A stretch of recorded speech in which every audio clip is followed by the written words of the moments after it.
Pessoal, tudo bem? Na aula de hoje, a gente vai dar continuidade à termometria e vamos falar de dilatação térmica dos sólidos. Vamos lá? A dilatação térmica é a variação que acontece nas dimensões de um corpo por conta da variação de temperatura que este corpo pode estar submetido. Quando a temperatura é modificada, né, o grau de agitação das moléculas se modificam e aí a gente consegue observar efeitos na estrutura do material. Como que isso acontece? Quando a gente transfere energia na forma de calor para um corpo, as suas moléculas tendem a aumentar o seu movimento.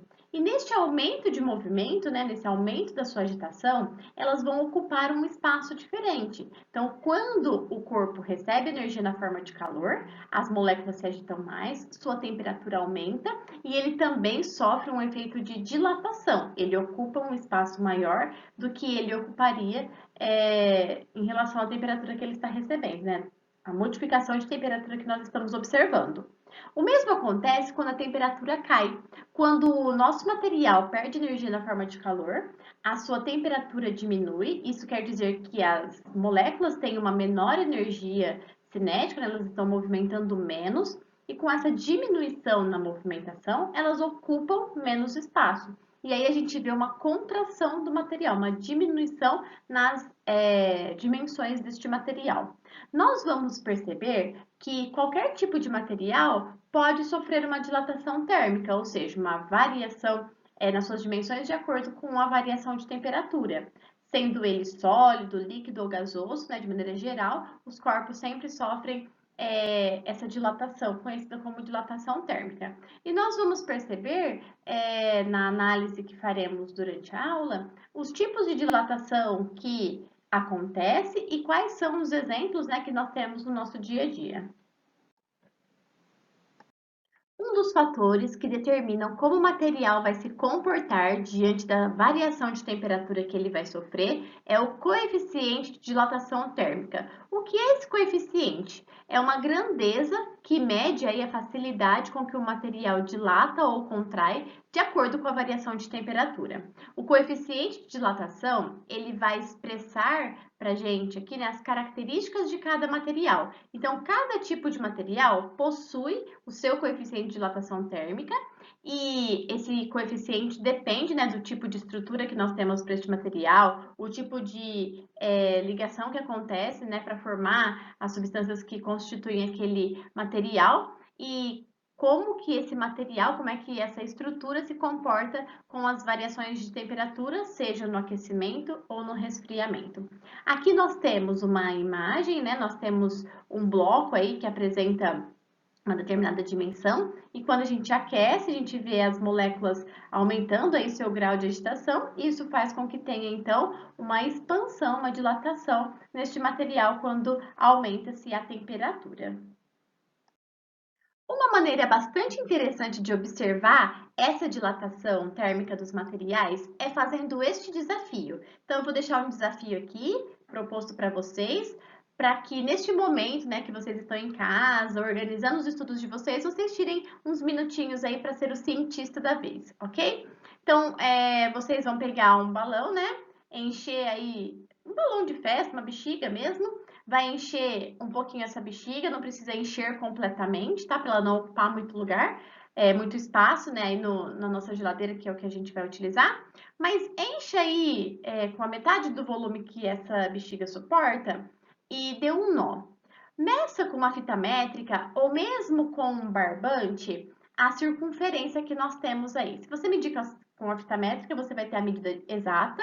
Se você medir com um barbante, você vai ter o tamanho da circunferência e aí vai dar para comparar se houve um aumento ou uma diminuição na segunda situação que nós faremos. Então, após encher e fazer essa medida, leve essa bexiga até a geladeira, né? Deixa ela lá dentro por volta aí de 30 minutos.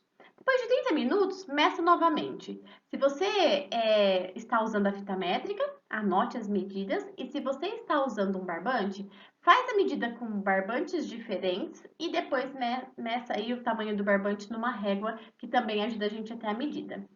Depois de feitas essas duas medidas, né, a bexiga no primeiro estado e depois que ela ficou 30 minutos na geladeira, leve ela na geladeira por volta aí de 2 horas. Deixa ela lá 2 horas quietinhas e faça essa medida novamente.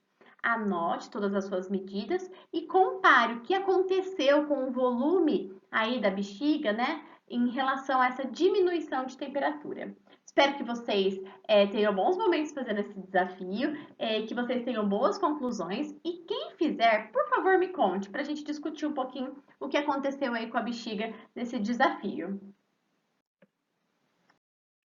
Nós sabemos que todo tipo de material apresenta aí 3 dimensões espaciais, né? Altura, largura, profundidade.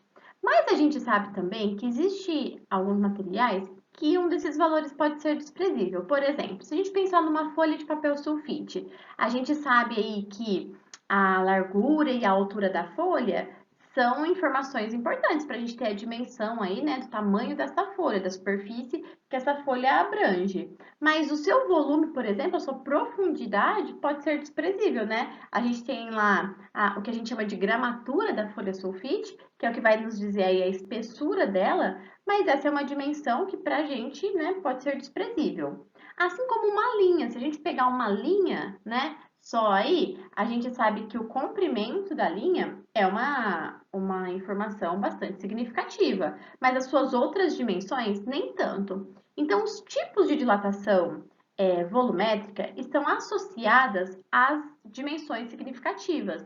Então, por exemplo, se eu tenho um material onde ele tem aí, né, significativamente as suas 3 dimensões, então ele sofre uma dilatação volumétrica. Se nós temos aí um material que tem 2 dimensões que são significativas, né? Ele sofre, então, uma dilatação superficial. E se a gente tem um material que apenas uma dimensão é significativa, ele sofre uma dilatação linear.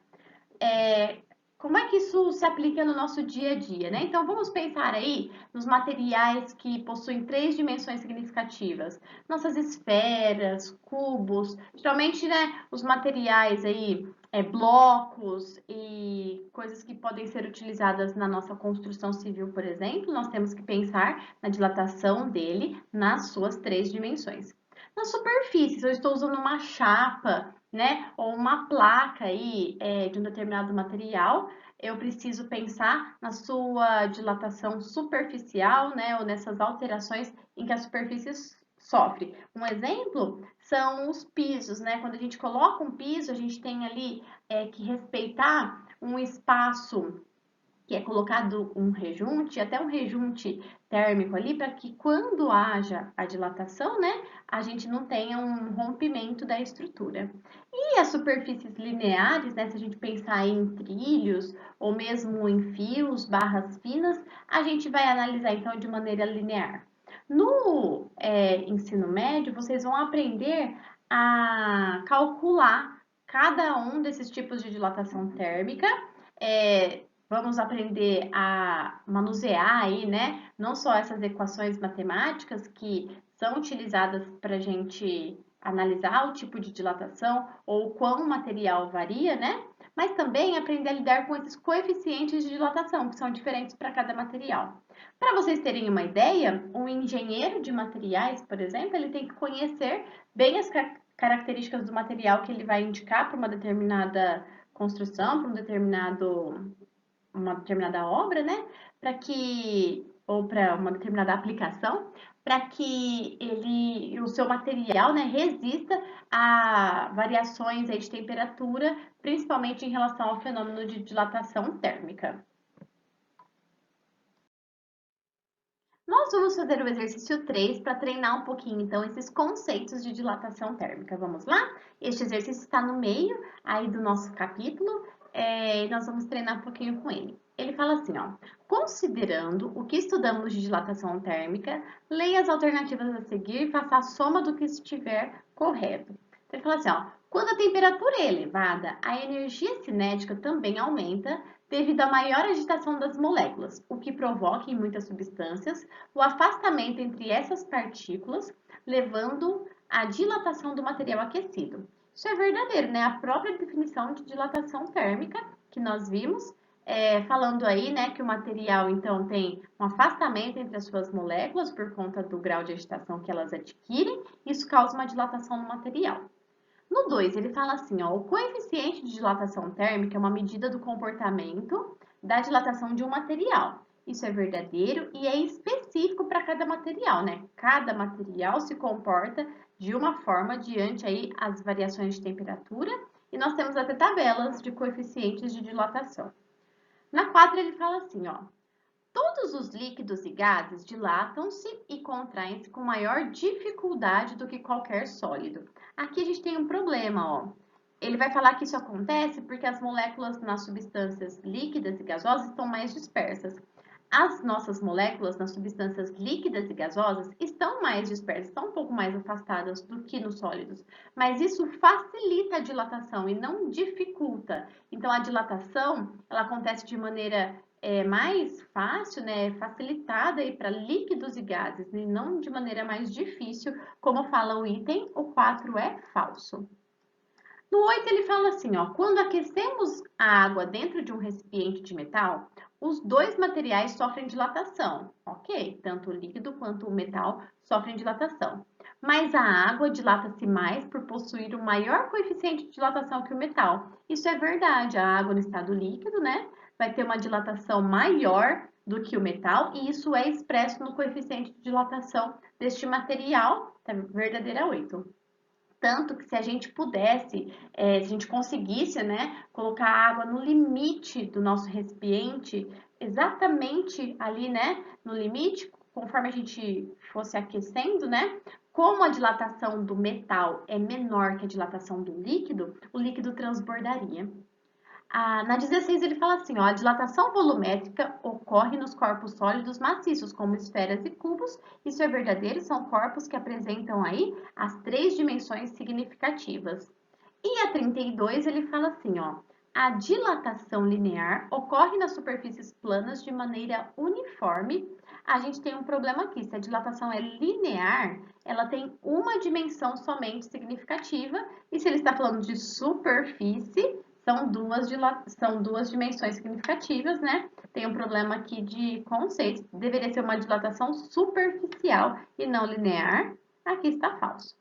Somando aí os itens, né? 1 com 2, com 8 e com 16, vai dar 27 aí a soma dos itens corretos. E a gente vai ver também o exercício 4, né, do meio do capítulo, que vai nos ajudar a pensar um pouquinho nessa dilatação, quando a gente tem materiais, né, onde há orifícios, furos, né, vamos ver como é que a dilatação acontece para esses materiais. Então, ele fala assim, ó, considere uma placa sólida feita com um metal homogêneo contendo um orifício circular, como mostra a figura. Bom, quando a gente tem aí, né, uma dilatação superficial, pensando em materiais, né, onde tem furos, o furo se comporta como o próprio material. Então, a dilatação que acontece para o material também acontece para o furo. Materiais com furo ou materiais ocos, eles se comportam como coisas inteiras ou coisas maciças. Então, aqui, a dilatação do nosso material ou a contração do nosso material acontece, né, com o furo ali, da mesma forma que acontece para a chapa. Então, vamos ver o que ele pergunta, ó. Se a placa sofrer aquecimento, aí ele fala assim, ó, apresentará contração superficial? Não, se é aquecimento, a gente tem uma dilatação. Na B, apresentará contração superficial? Não, não tem contração do nosso orifício ali. A gente tem aí uma dilatação do orifício, assim como a placa dilata com o aquecimento. A contração só aconteceria se fosse um resfriamento, né? Na C, não apresentará dilatação superficial, seja expansão ou contração. Não, o furo também apresenta aí, né, uma dilatação, assim como a placa. O que acontece para a placa, acontece para o furo. Na dele fala assim, ó, apresentará dilatação superficial expansiva como se fosse feito do mesmo material que a placa. Muito bem, essa. E vamos ver por que a E está errada, ó. Ele fala assim, Apresentará dilatação superficial expansiva, até aí tá tudo bem, né? Como se fosse feita de um material diferente da placa? Não. O furo, o orifício se comporta sempre como material do que a placa é feita, né? O material do que a nossa chapa que é feita, então só pode ser a nossa letra D. Pessoal, na aula de hoje nós conhecemos aí, né, e discutimos o conceito de dilatação térmica. Apesar do capítulo, né, dessa parte do nosso capítulo de termometria falar sobre dilatação térmica dos sólidos, a gente viu que a dilatação acontece para qualquer tipo de material, independente do estado físico que ele esteja. Os conceitos teóricos dessa aula estão lá nas páginas de 15 a 18 e eu vou deixar os exercícios de 6 a 10 das páginas 20 a 22, né, das nossas atividades. Façam com carinho, com atenção, eu vou corrigir na próxima aula. Um beijo, bons estudos, né? Até a próxima. Espero que a gente possa se encontrar muito em breve. E aqui eu deixo uma tirinha do Armandinho para a gente refletir, pensar um pouquinho neste momento, né? Ele fala assim: a gente procura por boas notícias, mas não é fácil de encontrar boas notícias, né? Por que nós não fazemos as nossas próprias boas notícias, né? Fica aí uma inspiração para a gente tirar tudo que for bom de todos os momentos em que estamos vivendo, ok? Que vocês tenham um resto de semana cheio de boas notícias. Estou morrendo de saudade e logo, logo a gente se encontra. Um beijo, até!